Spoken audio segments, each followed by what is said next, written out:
ಕೇಂದ್ರ ಸರ್ಕಾರ ಜಾರಿಗೆ ತಂದಿರುವ ಪೌರತ್ವ ತಿದ್ದುಪಡಿ ಕಾನೂನನ್ನು ವೆಲ್ಫೇರ್ ಪಾರ್ಟಿ ಆಫ್ ಇಂಡಿಯಾ ವಿರೋಧಿಸುವುದಿಲ್ಲ.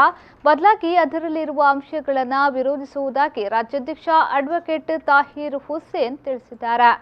ಉಡುಪಿಯಲ್ಲಿ ಸುದ್ದಿಗೋಷ್ಠಿಯಲ್ಲಿ ಮಾತನಾಡಿದ ಅವರು, ಪೌರತ್ವ ತಿದ್ದುಪಡಿ ಕಾಯ್ದೆಯಿಂದ ಬಾಂಗ್ಲಾ, ಪಾಕಿಸ್ತಾನ ಅಲ್ಪಸಂಖ್ಯಾತರಿಗೆ ಪೌರತ್ವ ಸಿಗುತ್ತದೆ ಎಂದು ಹೇಳಲಾಗ್ತಿದೆ. ಮೊದಲು ಅಲ್ಲಿರುವ ಅಲ್ಪಸಂಖ್ಯಾತ ಹಿಂಸೆಗೆ ಒಳಗಾದವರಿಗೆ ಇಲ್ಲಿನ ಪೌರತ್ವ ಅಂತ ವಿಶ್ಲೇಷಿಸಲಾಗಿತ್ತು. ಆದರೆ ಈಗ ಅಂಥ ಯಾವುದೇ ಅಂಶಗಳು ಈ ಕಾಯ್ದೆಯಲ್ಲಿ ಕಾಣಿಸ್ತಿಲ್ಲ. ಸರ್ಕಾರ ತರಲು ಉದ್ದೇಶಿಸಿರುವ ಸಿಟಿಜನ್ಶಿಪ್ ಅಮೆಂಡ್ಮೆಂಟ್ ಆಕ್ಟ್ನಲ್ಲಿ 2014 ಡಿಸೆಂಬರ್ 31ರ ಒಳಗೆ ಬರುವ ಎಲ್ಲ ನಾಗರಿಕರಿಗೆ ಪೌರತ್ವ ನೀಡುವ ಬಗ್ಗೆ ಹೇಳಿದೆ. ಆದರೆ ಉಳಿದವರಿಗೆ ಪೌರತ್ವದ ಬಗ್ಗೆ ಏನೂ ಹೇಳಿಲ್ಲ. ಆದ್ದರಿಂದ ಈ ದಿನಾಂಕದ ಬಗ್ಗೆ ನಮ್ಮ ಸಂಘಟನೆ ವಿರೋಧ ವ್ಯಕ್ತಪಡಿಸುತ್ತಿದ್ದು, ಈಗಾಗಲೇ ಈ ಬಗ್ಗೆ ಸುಪ್ರೀಂ ಕೋರ್ಟ್ನಲ್ಲಿ ಪ್ರಶ್ನಿಸಿ ಸುಪ್ರೀಂ ಕೋರ್ಟ್ನಲ್ಲಿ ರಿಟ್ ಅರ್ಜಿಯನ್ನು ಸಲ್ಲಿಸಲಾಗಿದೆ.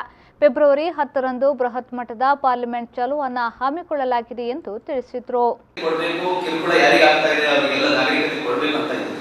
ಈ ಕಟ್ ಆಫ್ ಡೇಟ್ ಇಡಬಾರ್ದು, ಅದು ಮುಕ್ತವಾಗಿ ಇಡಬೇಕು. ಯಾರು ಬಂದರೂ ನಮ್ಮ ದೇಶಕ್ಕೆ ಹಿಂದೂ ಬಾಂಧವರು ಅವರಿಗೆ ನಾವು ನಾಗರಿಕತೆ ಕೊಡ್ತೀವಿ ಅಂತ ಹೇಳಬೇಕು. ಆದರೆ ಆ ಥರ ಹೇಳಿಲ್ಲ ಸರ್ಕಾರ. ಇನ್ನು ಎರಡನೇದಾಗಿ ಸರ್ಕಾರ ಪದೇ ಪದೇ ಹೇಳ್ತಾ ಇದೆ, ಪರ್ಸಿಕ್ಯೂಟೆಡ್ ಮೈನಾರಿಟೀಸ್ಗೆ ನಾವು ಸಿಟಿಜನ್ಶಿಪ್ ಕೊಡ್ತೀವಿ ಅಂತ. ಕಿರುಕುಳಕ್ಕೆ ಒಳಪಟ್ಟಂತಹ ಅಲ್ಪಸಂಖ್ಯಾತರಿಗೆ ಈ 3 ದೇಶದ ನಾಗರಿಕರಿಗೆ ನಾವು ಕೊಡ್ತೀವಿ ಅಂತ.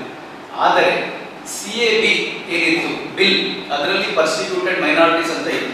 ಯಾವಾಗ ಅದು CAA ಆಯಿತು, ಸಿಟಿಜನ್ಶಿಪ್ ಅಮೆಂಡ್ಮೆಂಟ್ ಆಕ್ಟ್ ಆಯಿತು, ಅದರಲ್ಲಿ ಪರ್ಸಿಕ್ಯೂಟೆಡ್ ಮೈನಾರಿಟೀಸ್ ಅನ್ನುವ ಪದನೇ ಇಲ್ಲ. ನೀವು ಬೇಕಾದ್ರೆ ಆಕ್ಟ್ ಅನ್ನು ಓದಿ ನೋಡಿ, ಅದರಲ್ಲಿ ಎಲ್ಲೂ ಕೂಡ ಕಿರುಕುಳಕ್ಕೆ ಒಳಪಟ್ಟಂತಹ ಅಲ್ಪಸಂಖ್ಯಾತರು ಅನ್ನುವ ಪದನೇ ಇಲ್ಲ. ಈ ಅಂಶವು ಕೂಡ